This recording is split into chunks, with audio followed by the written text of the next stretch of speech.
In this topic, we are going to discuss DNS use TCP or UDP. This is the most asking question during the interview for a network security engineer.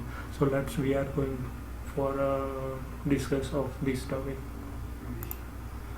So DNS use a TCP or UDP. DNS and more some other service work on both protocols, TCP and UDP. First, let's understand about the TCP and UDP. TCP is a connection-oriented protocol and UDP is a connection-less protocol. TCP requires the data to be consistent at the destination, and UDP doesn't require data to be consistent. I will create a new lecture for TCP versus UDP. First, we are going with this topic using a basic understanding of TCP and UDP. Let's understand how UDP works. UDP packets are smaller in size. UDP packets cannot be greater than 512 bytes. So any application needs to be a transfer greater than the 501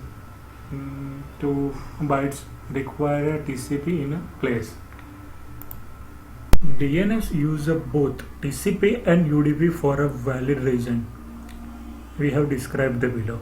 Not UDP, not that UDP messages are not larger than the 512 bytes and are trunked when the greater than this size. DNS uses TCP for zone transfer and UDP for the name queries, either regular or reverse.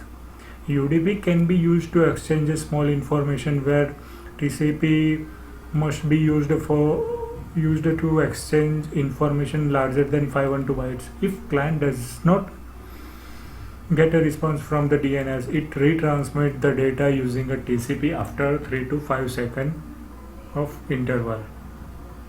There should be a consistency in a DNS zone database. To make this, DNS always transfer a zone data using a TCP because the TCP is reliable and make sure the zone data is consistent by transferring the full zone to other DNS server who has requested the data. Let's understand when does the DNS use TCP or UDP using one image I got from the internet.